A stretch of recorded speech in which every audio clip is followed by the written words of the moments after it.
Good morning, students. Myself Mahesh Kumar Sharma. Today I will discuss exercise 5.2 question number 6, 7, 8 and 9. जैसा कि मैं पिछली video में class 10 के अरिथमेटिक प्रोग्रेशन एनसीईआरटी मैथ्स का इंट्रोडक्शन क्लास में एनएट टर्म कैसे फाइंड करते हैं, एनएट टर्म का सम कैसे फाइंड करते हैं, इसको बता दिया गया है। तो उसी से रिलेटेड एक्सरसाइज 5.2 में क्वेश्चन 6, 7, 8 एंड 9 दिया हुआ है। इस 4 क्वेश्चन को आज हम सॉल्यूशन कराएंगे, जो कि बोर्ड के एग्जाम से अगर देखा जाए तो ये इम्पोर्टेंट भी है। इसमें पहला क्वेश्चन दिया हुआ है, question number 6, check whether -150 is a term of the AP 11, 8, 5, 2। यहाँ पर एक एपी दिया हुआ है 11, 8, 5, 2 ... इसमें करा कि इस एपी में -150 कोई एक टर्म है, इसका कोई एक टर्म -150 है, इसको बताना है तो कौन सा टर्म है वो फाइंड आउट करके बताना है। अगर नहीं है तो क्यों नहीं है। तो यहां पर देखते हैं पहले कि 11 जो है ए है, ए इक्वल टू हम 11 ले सकते हैं। अगर हम कॉमन डिफरेंस पहले निकालें तो कॉमन डिफरेंस कैसे निकलता है सबको पता भी है। 8 - 11 करेंगे, इससे इसको सब्ट्रैक्ट करेंगे तो माइनस का 3 आएगा। इसमें से इसको माइनस करेंगे 5 - 8 तो भी -3 आएगा, और 2 - 5 करेंगे तो भी -3 आएगा। यहां देख रहे हैं कि -3 - 3 common difference are same. When common difference or same, then this AP belong an AP। अगर इसका कॉमन डिफरेंस सभी सेम है तो एक AP से क्या करेगा, बिलोंग करेगा। तो हम चेक करें पहले कि यह जो प्रोग्रेशन दिया हुआ है AP में है। देन आफ्टर A की वैल्यू हो गई 11, D की वैल्यू हो गई यहाँ पर -3। हम लेट कर लेते हैं कि let nth term of this AP is equal to 1 - 150। हम सपोज इसका जो एनएट टर्म है वो -150 है। देन आफ्टर एनएट टर्म का फॉर्मूला होता है कि nth term is equal to a plus n-1 into d. इस फॉर्मूले में इसकी वैल्यू पुट करेंगे। एनएट टर्म हो गया -150 is equal to a 11 plus n-1 d की वैल्यू -3।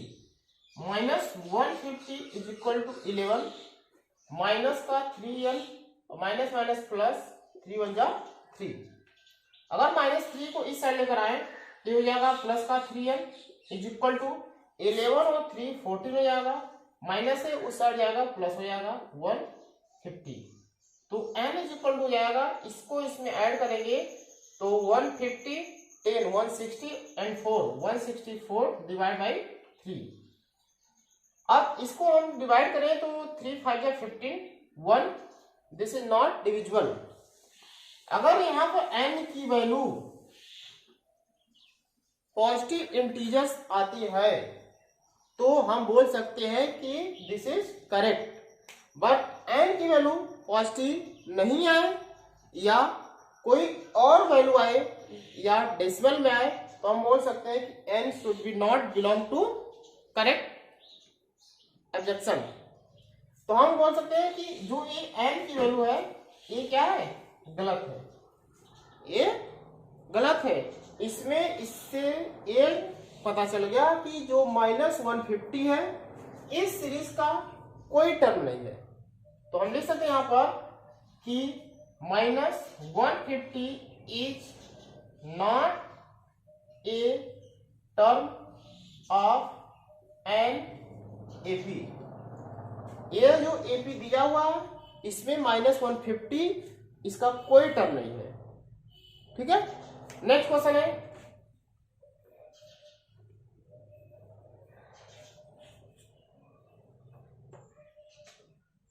नेक्स्ट क्वेश्चन 7 है, find the 31st term of an AP whose 11 term is 38 and the 16th term is 73।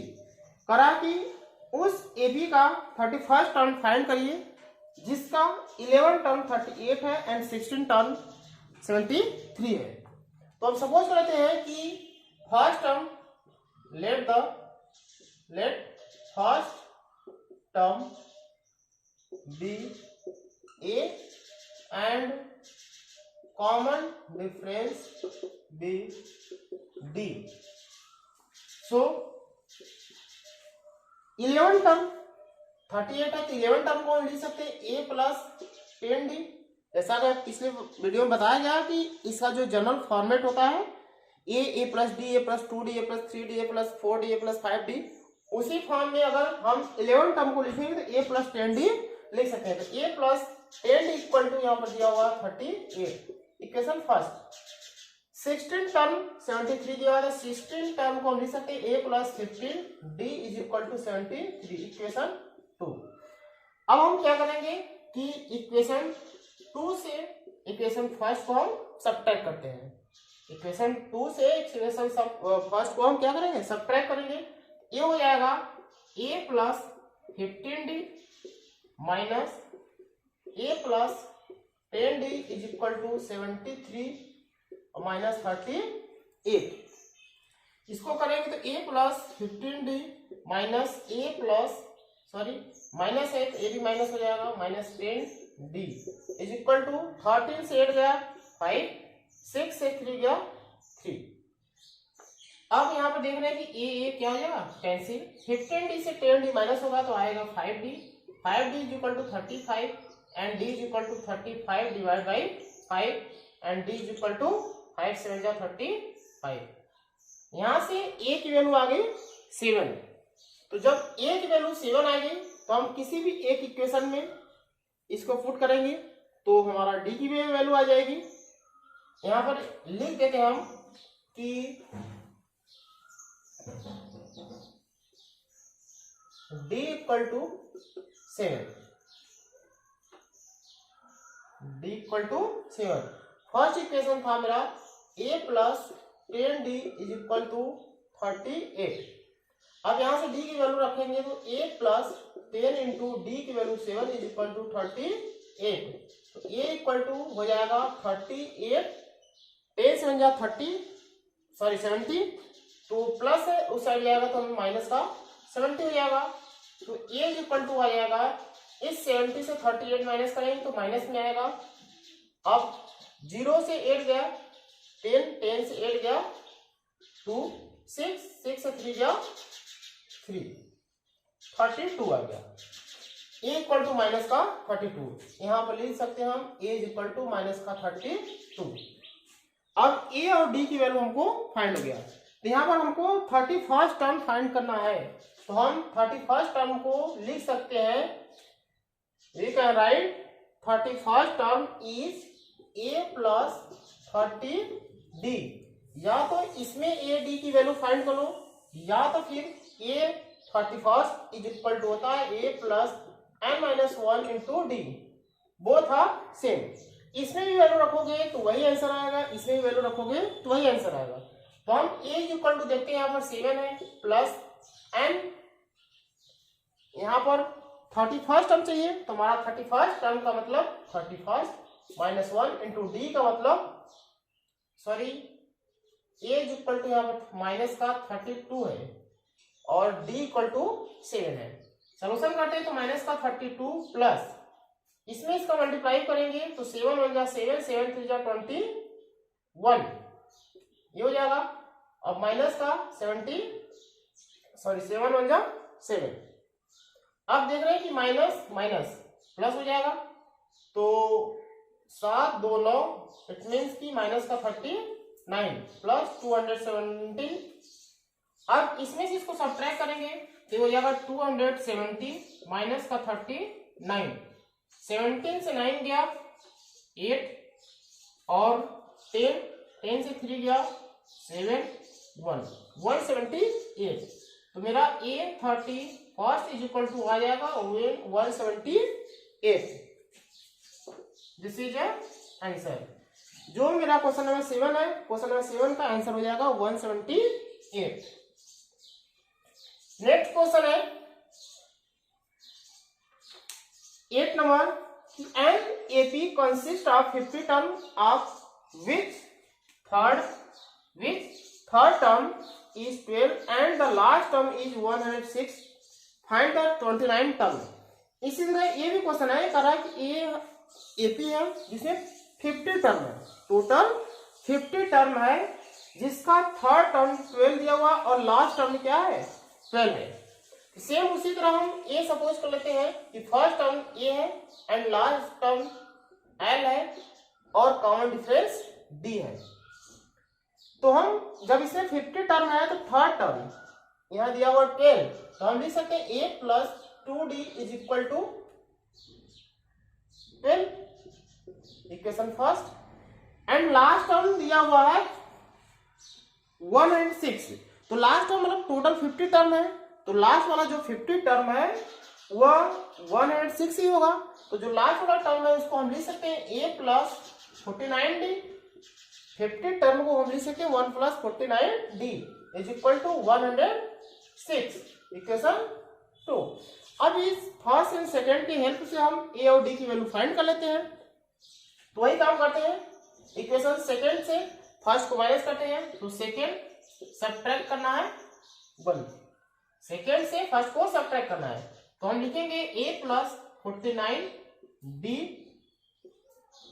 Minus का a plus 2d is equal to 106 minus का 12, इसको लिखेंगे a plus 49d minus का a minus का 2d is equal to, इससे 12 minus करेंगे तो 6 से 2 गया 4, 9 से 1 गया 8, तो ये कैंसिल हो गया, 49d से 2 करेंगे माइनस तो 47, d इज इक्वल टू 84, तो d इक्वल टू हो जाएगा 84 डिवाइड बाई 47, 106 94 आएगा।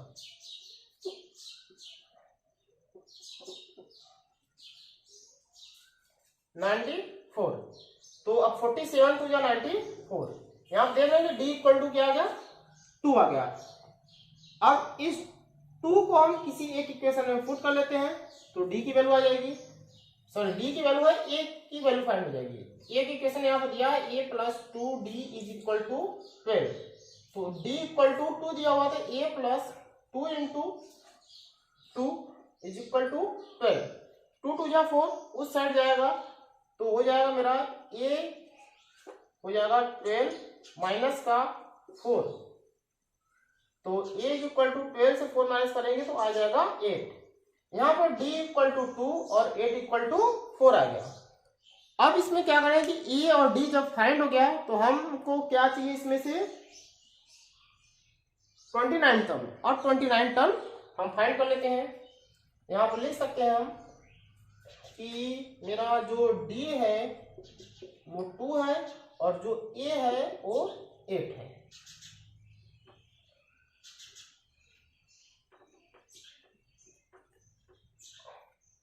हमको चाहिए 29 टर्म, तो 29 टर्म को अब लिख सकते हैं a plus 28d,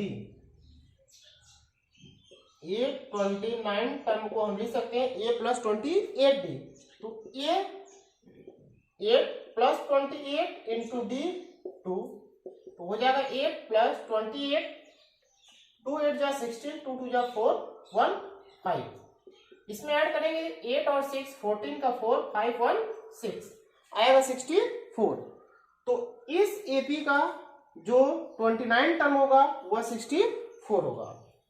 that is your answer. Next question है 9th नंबर। 9th नंबर करा if the third and 9th term of an AP are 4 and minus 8 respectively, which term of this AP is 0। करा कि एक AP है जिसका third term and 9th term, third term 4 and 9th term minus 8 है, तो बताइए उस AP का कौन सा टर्म 0 होगा।